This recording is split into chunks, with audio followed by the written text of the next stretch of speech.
welcome everyone. It's Susanne here from the Project Manager Clinic, and today is another day with Margaret Santos. And we're going to talk about something that I think, and I'm sure Margaret thinks too, is really, really important. And the subject is the executive blind spot. Why knowing project mechanics prevents costly strategic failure. And if you're like me and you've been on numbers and numbers and numbers of projects and you've talked to lots of project managers, you'll know that still one of the biggest causes of failure, and people won't like this when I say, is that the sponsor or the key senior stakeholders don't have a good understanding of what the project manager is doing. And I can see, Margaret, that you are nodding your head there, because we're going to unpack this today with a few examples, and I think people will be surprised. What about you, Margaret? Absolutely. And you know what I call those people? The absentee landlord. Exactly. And I've said this before, Mm-hmm. and some people love it, love that acronym or that wording. Yep. And they say, oh, can we steal that from you? I said, yeah, of course, because that's what it is.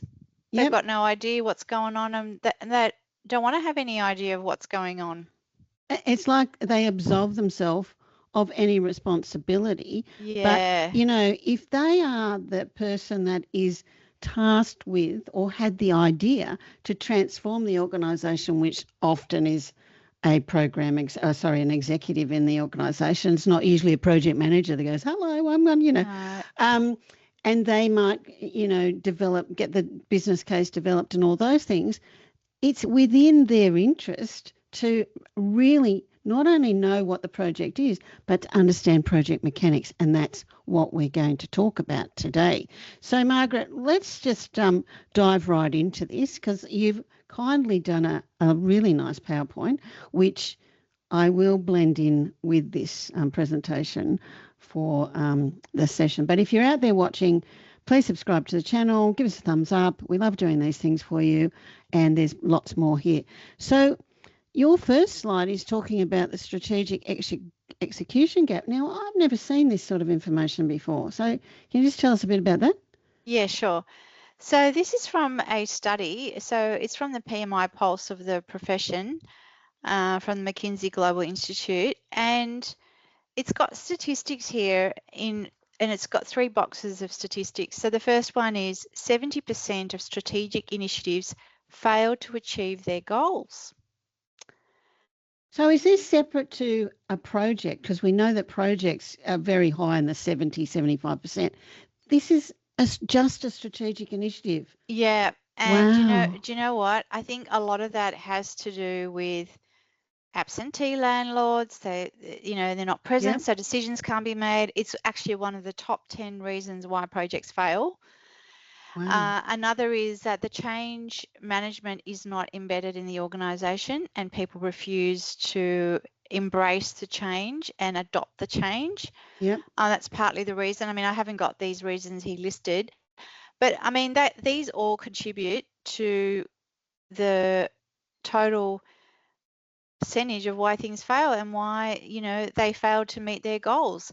Another reason might be that people don't know anything about it, and so they don't know that there's change coming or that Yep. things are happening, and a lot of really, really good talent actually leave the organisation when change isn't embraced by them.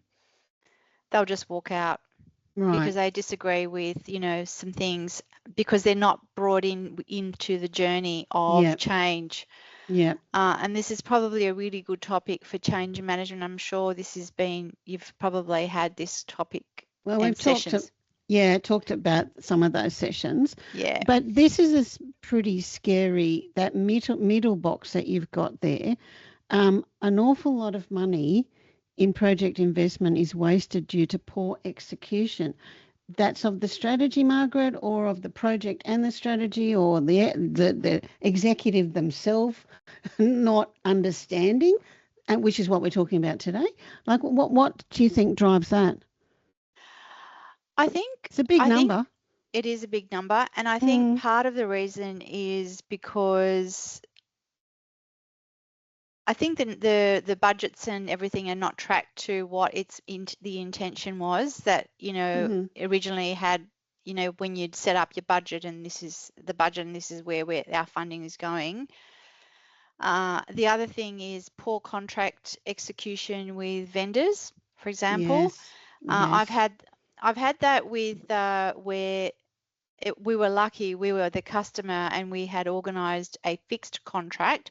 So it meant that the actual vendor lost out because they had not, I guess, planned or not estimated correctly the total cost of what something was going to cost. And in the contract, because it was fixed, they lost out because, you know, they had poorly estimated. And that's another reason as well. Right. And Yeah.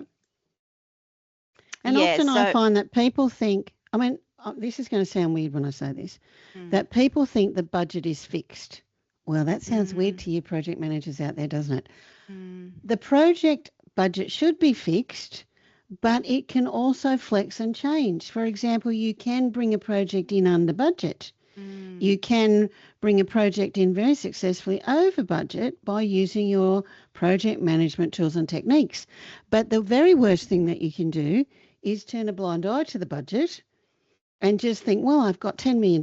Wow, you know, I'm just going to do these things. No. And if a senior executive is not also focused on that, then it's a runaway train. So you've got some examples today, Margaret, which I think are fascinating. So can you talk through that? So, and the other thing is that, for example, things are not tested correctly. So things, for example, especially software, if you're going to implement software and it's not tested properly, and you haven't included the users in the journey, number one, it doesn't include the change management because they haven't been brought in to understand and also basically train themselves on the software. And number two, they're going to be the users, and I call this like, it's like a marriage, right, or a wedding. So the project is like the wedding where, you know, it needs to run smoothly, but ultimately the users are going to be using it for life or for the rest of the term of the software, however it's going to last. Yes. So I yes. call that the marriage. And to me, you know, it needs to work. They need to understand it. They need to be involved. They need to embrace it. They need to check it because they're going to be using it day in, day out. And so I think that that's another reason why, you know, things are poorly executed. I know in other organizations, I've, you know, seen other project managers implement, for example, websites, and it's really the thing, like, for example, a website's gone live and there's misspelling in the actual content, and it just smells and looks like really unprofessional. And so, you know, that's another reason as well. So yeah. And then the other statistic we've got there is 56% of executives cite poor change management as the root cause. And this is a huge reason as to why things fail. And like I've said, because people haven't embraced it, they weren't aware, they've got their backup, so they are, you know, saying, oh, we weren't included, this is being forced, we don't like it. And so that's why a lot of the change management needs to be included as part of the journey and as part of the users in the way that they, I guess, understand, embrace, know, apply, test, and things like that. Look, this is almost another session, Margaret. What did we do before we had change management? Well, it could still be successful, but it generally wasn't. I mean, from a project point of view, success is that you've met the milestones, you've basically implemented what you said you were going to do, you've realized potentially some of the benefits, but benefits may still continue to be realized. And that's another thing too, why projects fail, is that, you know, you've estimated that you're going to make this much amount of money or revenue from a new product, for example, and in fact, the product isn't people aren't buying it, people not using it, or they're Yeah. not, you know, Yeah. supporting it. So you've invested a whole pile of money to bring in this new product, and in fact, it's not giving you the revenue returns for an organisation. And So look, just to point to what we're talking about in this session, it's usually that executive's budget. You know, they'll have a budget that they've agreed to use on this project. If they don't understand the mechanics of those things that you talked about, the deliverables, what do they actually mean? They're not just words on a page. And I've got to tell you, so many times I've taken over projects, and I will say to the project manager, well, can you just fire off the next deliverables for me? They'll just look at me, right? And their sponsor also has no idea. Well, what in the next phase, what are you going to deliver? No, blank. And they will often say things to me that are not actually deliverables. There are other things that are a perception of what they think is being delivered, but they're not the actual agreed deliverables. So this is why that mechanics of how project management should be understood by an executive. exactly, you know, and that actually is a great segue to our next slide. Which, Good. Now, this next slide is, I mean, it's titled A Turning Point, the senior executive who enrolled in PM 101, Project Management 101. Yep. So I was in an organisation, and this executive was like sick of hearing this project management and what does it mean and why am I getting challenged and what's this governance and why is all this red tape happening. And so he decided he was going to enroll in a project management course. Now, he did not have to enroll in a project management course, but he did it to understand why he was being challenged and things like that. So I've actually got it, you know, in a nice, I guess, journey as to what happened. So the senior executive chose to attend a project management course, like I said, not to become a project manager himself, but to understand where the governance was coming from. Yeah. You know, why the project team was asking certain questions, why they were being so hard-nosed about certain things. Right. So for the first time, he saw, you know, why we had approval gates, why we have a business case, stage reviews, and he understood that these were not just bureaucratic red tape, they were actually strategic guardrails. And I can tell you now, I've been in situations where, for example, people say, oh, you know, why I have these guardrails? Because external factors actually can have a huge impact on why we have these guardrails. And it might be, and this is stuff that comes out of the woodwork that you would never knew that it was going to happen. It might be that government legislation changes and suddenly you have to include something. Right. Or it could be that the organisation is going to be split. So it's very secretive. You didn't know that this was going to happen. And so they might sell off a part of the business that to another organisation. And so, you know, you might be forced to be in a position where you've got to hold and not continue anything on the project until the decision of the purchase or whatever has happened. Or that you know, you might be doing a mergers and acquisitions with another organisation, and then therefore what's going to happen is that maybe a strategic review of all of the processes, all of the applications needs to be done before any further work is going to be spent on this particular system, for example. So that's why we have these guardrails, is to understand what's happening externally, for example, other conflicting projects that might actually cause you to hold because you might be waiting on something that another project's going to deliver for you to actually obtain the benefit of actually continuing and things like that. And that's why we have those things. So this executive then understood what questions to ask, what decisions they were authorising, and how to challenge the project manager and why governance structures were set up. And I've just explained some of the reasons why. So you're protecting the funding that they've Yes. agreed to put And up, their reputation, actually. and their reputation. Mm-hmm. So, and that's another thing. And then the lesson from this was that the executive understood project management mechanics don't just approve the projects, they shape them, prevent costly misdirection before it starts. Yeah. Another example, for example, I was in another project where, and this is very early on in my project management career, where the sponsor was going to receive a bonus based on whether he was going to go ahead with the project or not, and he Right. was adamant that the project had to go ahead. Mm. However, throughout the project there was some legal reviews that were made, and that the transfer of certain assets would cause capital gains. And so this then created a new element into the project Yeah. where then it was not viable anymore. Yeah. And this new knowledge had not been known before.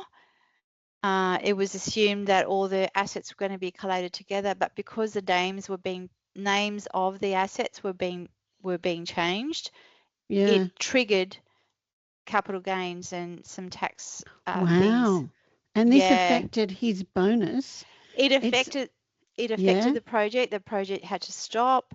It wasn't going to be viable anymore because the taxes were going to cause huge amounts of losses that were not captured into the business case, and Mm. therefore the executive was very disappointed because he was going to receive a bonus based on the project being delivered. And while you're saying that, I'm just noting tying the KPIs to project success. And I'm going to do another session on this, Margaret. I think we should, because it sounds on the surface really good, Yeah. right? But what you've just said is his bonus or their bonus was tied to the project being delivered.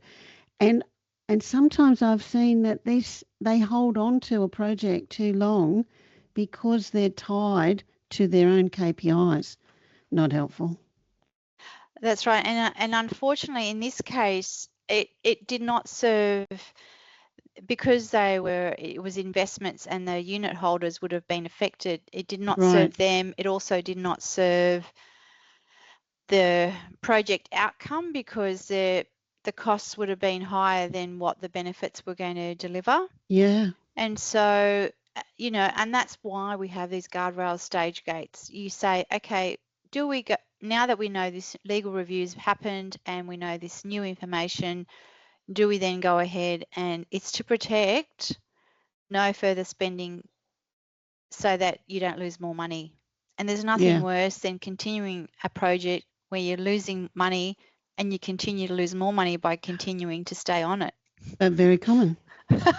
Very common, Margaret. So can we sort of move on a little bit, because I'm conscious of the time too. Yeah. Approvals start at the business case. Now, we sort of alluded to this at the start, but the executive is involved right at the start. And then they somehow seem to waft in or disappear unless you keep a good, hold on them, basically. Yeah, that's right.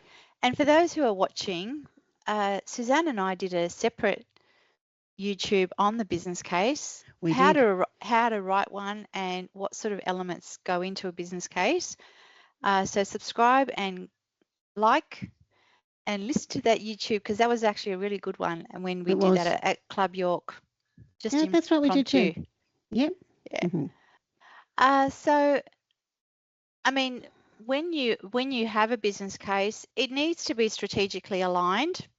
Hence why, the executive blind spot is if it's not strategically aligned, then I'm not sure why it's being done. So it needs to be strategically aligned, and also generally that there's revenue, attached to it. Yeah. Or that there's going to be a whole pile of savings being done by merging something together, and creating savings. You're not duplicating things. So that might be another reason. And so, generally there's a reason why you would go ahead with that business case. The business case is approved. Is there a justification for this investment? And as we just mentioned a few minutes ago about the stage gates review, you have stage gate reviews because external things happen.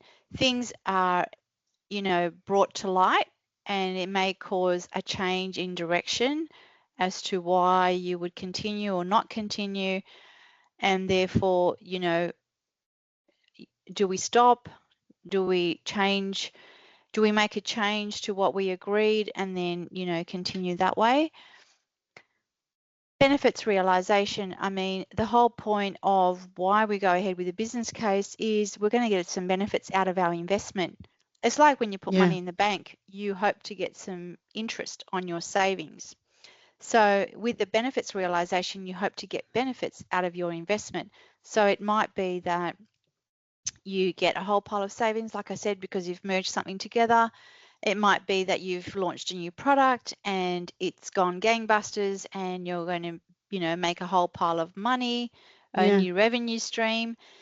It might be that there's you might have saved some money on process re-engineering, and therefore, there might be some headcount savings. There might be different ways of different exactly. benefits. Or you've made life easier for your customer because you've streamlined, their customer service online product or whatever it is. Yes. And so that in turn saves time, and then it saves money, and it's a real flow on.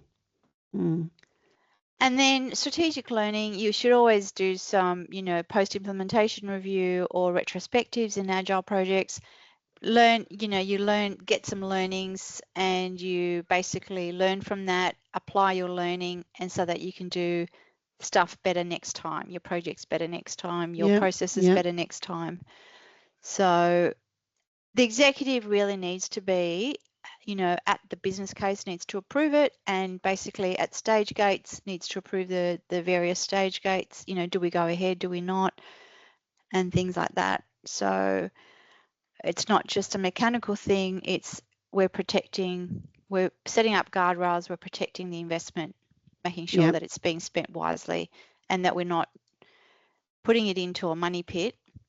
Like you said, that it happens a lot where you're losing money and you continue to lose money by staying on it, on the project. So the next slide here, we've got what executives assume and what actually happens. So executives assume, for example, that project teams handle the detail, but sometimes what actually happens is that poor briefs create the misalignment in delivery, which is why, we need to ensure that the project brief, business cases are aligned to the delivery is aligned to the business case. And we've just mentioned that executives assume that, it's just a formality, and they don't understand what they're signing. So approvals, they assume that there's just formalities, but they need to understand that they're approving an investment decision, that they're putting up this money to basically get some benefits and, get really positive outcomes. We just mentioned this before, that they see it as governance as bureaucracy, when in fact it's actually protecting their investment, and that's why we have these guardrails. So they've got to understand that. I mean, project management is often seen as this really rigid, boring thing, but it's actually not. It's very creative, and we've talked about that before with the gamification and the storytelling. But it's actually very flexible if you know how to apply those tools that you've got. That's right. So the executive assumes that project managers manage complexity so that they don't have to, but in fact, ambiguity at top cascades down. So they need to be clear about the goal. The goal is usually, this is all the stuff that's going wrong. This is why we're creating the business case, why we're doing this. We're creating a better environment. We're basically changing all the negative stuff that we've said was happening in the real world in the business case, and it's turning into a positive. And so it needs to be clear as to why we're doing it, why we're investing all this money, and what we're going to get out of it. So it needs to be clear. And then if there are issues or risks that need the executive's decision, they need to be aware of, you know, especially if it's a big issue, they need to be aware of what the consequences are. So they need to be abreast of what's happening. And strategy success equals strategy quality. This is what they might assume, but strategy success equals execution capability. So it needs to be executed properly. It needs to be in capable hands, and they need to be aware that it's being managed properly as well. Really, that's really important, Margaret, because there's a lot of organisations that, and we've sort of talked about this before, they set off too many projects that they're actually not capable of running. And that, I'm not meaning that in a bad way. It just means their organisation hasn't got the structure. It's not capable in that way, doesn't have the people, doesn't have the framework to do it. But unless they realise that, I mean, all of those sort of things that you pointed at, you know, ambiguity happens and projects drift and there's no governance, all those sorts of things, not good. So that executive that I spoke to earlier, where he actually went in and did that course, if there was someone that just was not executing anything properly, he'd be in a position to say, why aren't you doing this? Because he understands why, you know, what the guardrails are for. So if it was someone that is not executing properly and they don't have the capability, he'd be saying, well, how come you're not checking that there's been a change in direction with the organisation? How come you're not bringing this up to the steering committee to make a decision? Yes, and he would recognise what he should be seeing and in what format and what he doesn't need to see. That's a very interesting point, that too. Yeah. So with the project manager is, I guess, in a way siloed for that project, but it's up to the executive team, who might be senior managers of other business units, to say, hey, this is what's happening in our business unit. We're getting subsumed by another business unit, we're merging, things like that. So they need to bring this into the conversation so that the project manager has the ability to raise it as a potential risk, or if it's happened already because it was very secretive, how do we deal with this issue where we might have, for example, resources that are being used on the project and they're part of these teams and there's going to be mass redundancies or something like that. Where, you know, so these external factors, and that's something that the executives really need to bring in, and they need to be aware. And it's something then once they make the project manager aware, that it's tabled and then revisited as to what do we do from here? How do we manage this? Now, I love this next slide, and I know I'm moving you along a bit. And if you're out there watching, the presentation has been done by Margaret. Thank you, Margaret. And it will be on the website, so you can access it later, and it will be in the description of the YouTube. But this next one's one of my favourites, PM as a strategic leadership capability, because I think it's so powerful, particularly program management, those skills. Absolutely. So the first quadrant that I've got here is sharpen prioritization, know which initiatives deserve investment and how to sequence them for maximum strategic return. Yeah. Now, this is so important, especially I think also in portfolio management. Yes. Where you've got a whole list of projects, not enough resources to do projects. So how do you prioritize and which ones do you do first? So generally organizations might look at, for example, legal or, you know, tax or compliance changes that are required to be done by a certain date. Otherwise, you lose your license or you lose the ability to continue performing function of your organization. That might be a high driver as to why you would prioritize that one as number one. there might be other reasons that you are launching a new product and there's massive gains to be made, like huge potential revenue stream to be made from this new product. And hence the driver is to get this done and done quickly. So you can start advertising and promoting this product. And, you know, I just add in there too that not all priority ones are the biggest and the most expensive project. Sometimes you have to do quite a small project in order to get ready to do the priority ones. So I've often found that that's the thing that people immediately jump to the biggest, most expensive, but that's often not the case. So that sequencing is really important. It is, and it's usually like the biggest bang for your buck. So it might be a small buck, but you're getting a lot of return on that small buck. Exactly. So that's usually the driver. Yeah. The next one I've got is anticipate, assess, and mitigate delivery risks before they escalate into strategic failures. Now, I mean, that's the whole point of why we have these tools and techniques. I know you mentioned that earlier on, Susanne, as to why you would manage your risks, mitigate them before they happened. And I mean, I've got so many examples of each of these boxes. I mean, for this. Me too. I mean, this one, I can just, you know, years ago, I was running a project where there was massive amounts of equipment that was being couriered in a truck into the organisation. Now, one of the things that the executives were worried about was if this truck got hijacked and this equipment was stolen, or if this truck was in an accident or something happened in transit where they would lose the equipment, it was a lot of money that they were going to lose in this truck. Yeah. So what we decided to do, this is really pure risk management where you transfer the risk, as we took out insurance, where you transfer the risk to someone else.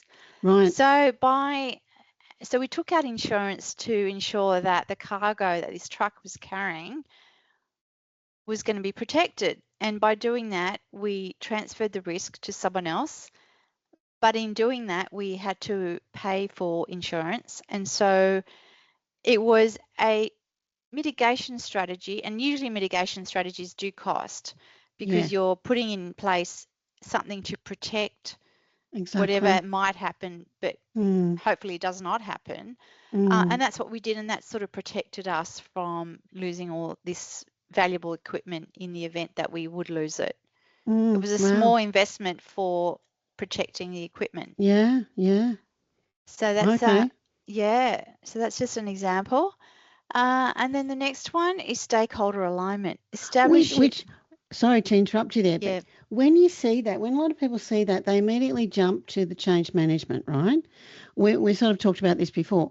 But the project manager is very, very much responsible for stakeholder identification and alignment. And once when we didn't have change managers, we used to do it ourselves. But the reason I jumped in here is that establish shared language and expectations, which you were going to say, between delivery teams and strategic leadership is very much an executive overarching management strategy or activity. A project manager can do it, but an executive's got to be, or the executive group, they've got to be responsible for this stuff because it's almost a cultural and structural thing, not a project thing so much. Now, I had a student approach me the other day with a scenario that she was given, and she had to basically address this scenario she's doing a master's in project management. Right. And she said she had this issue where she was saying that one of the, I guess, executives disagreed with what the sponsor really wanted, or disagreed with another executive. She said that she had two executives and they both had differing views as to what the project was going to be. Yep. And she said, who do I listen to? And I said to her, what are the roles of these stakeholders? I said, one of them might be the beneficiary of whatever's the output or the outcome of the project. I said, and the other one is usually the sponsor. And the sponsor is putting in the investment and wanting to get benefits realization, or wanting to be the biggest bang for his buck, and making sure that the benefits are realized for the investment that they're doing. Yeah. And I said, so they're both really the customers. I said, but really, you've got to listen to the sponsor, because the sponsor is the one that's putting up the investment. Yes, that's right. That's right. And you, as a project manager, you can't control everything. That's right. You can encourage the sponsor to get agreement from the stakeholder by listening to them and finding out, well, what are they expecting to land? But we, as the project manager, like you alluded to before, we don't always know everything that's going on in the background of the organisation. For all that sponsor knows, that stakeholder is not even going to be there. That whole part of the organisation might be folded into something else. Yes. So, you just don't know. As a project manager, you don't have to take everything on your shoulders, but you do have to communicate the risk and what you recommend. And if those things aren't done, well, then you do your risk mitigation, and your status. So I think that's where a lot of people get caught up. And it's like your student you were talking about, really understanding the roles and then attributing the activity correctly to the role. And if those people don't want to take that responsibility on, then you have some choices as a project manager, which we might discuss another time. There are often choices that people don't want to make as project managers, but you do have choices. You don't have to just sit there and watch it go. Yeah.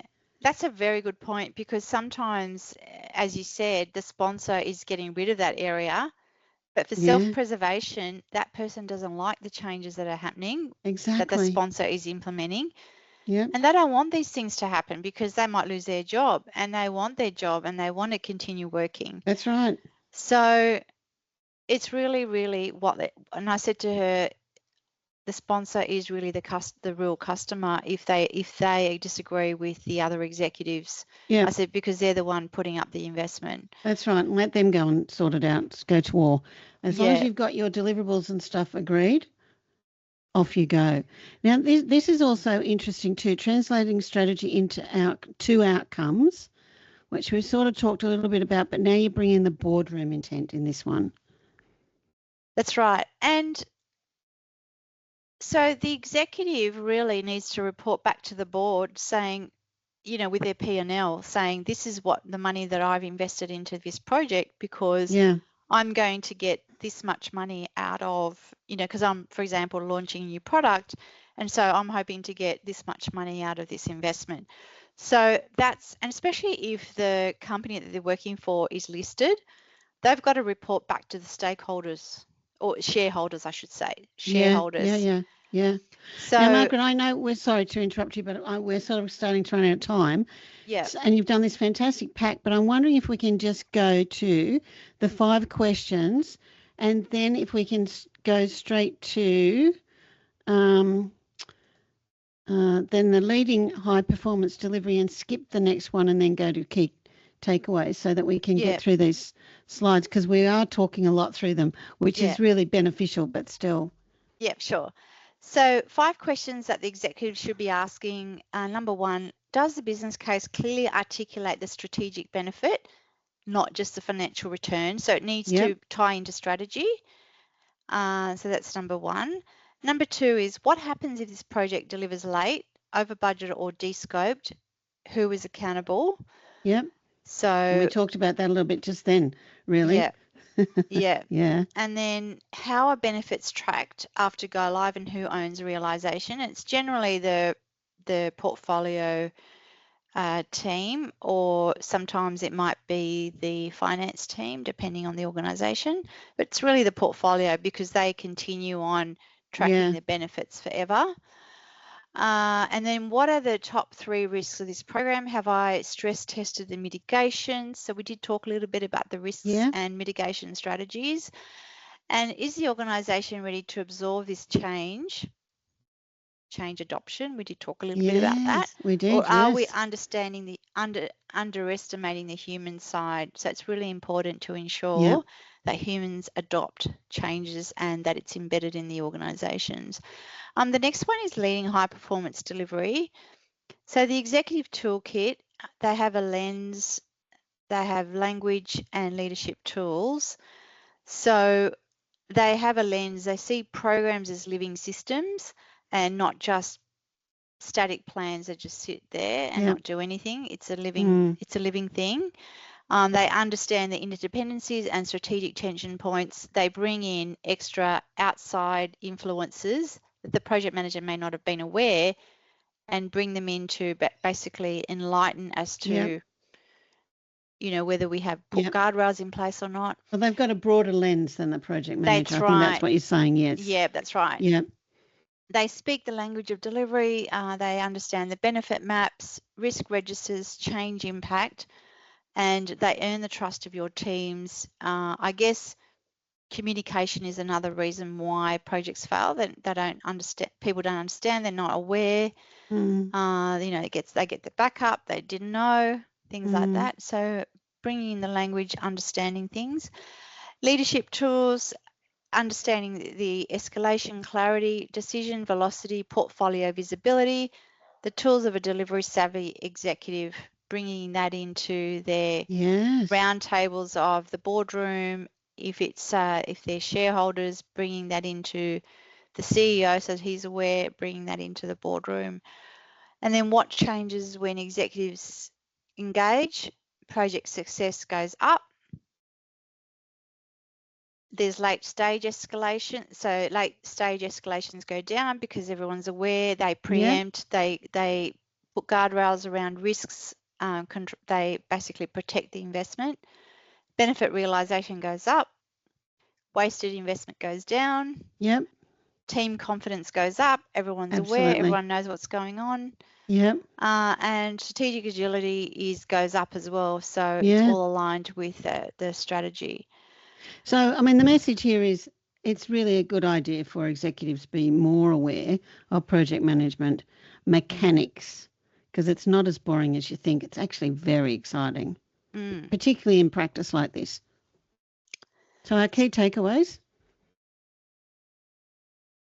Yep. So key takeaways, the project management is a strategic leadership capability. It's not just a technical discipline. It's really a strategic. It's a strategic discipline. Approvals begin with the business case. There's executive sign off, and then you're basically approving any changes, change requests. Governance is there to protect you. It's there to protect the investment. It's not there because it's bureaucracy. And you have the opportunity to ask better questions earlier because you understand what's going on. And especially if they're engaged and they're not the absentee landlord. And your engagement is the multiplier, not just, you know, I guess a waste of effort or a waste of time. It's there to, I guess, approve, engage, endorse. So that's really the. And it's like they then embody the whole project. And as you've said here, they accelerate, align, and prevent the costliest failures. And they are all things like technical failures, risk, budget, people failures, because everybody is more aligned, sitting under this framework where there's certainty coming from the top, not that ambiguity that you talked about before. I think that's super important. So your last slide, yes, really important, Margaret. If you can walk us through that one. Remove the blind spot. Lead with the full picture. So when you lead a division, a portfolio, or an entire organisation, your greatest lever for strategic success may be the one you've been overlooking. So, and you know what? it's exactly what you said. People look to the strategic leader, the executive, and they copy what they do. They do. So it's so, it's a fundamental. Yeah.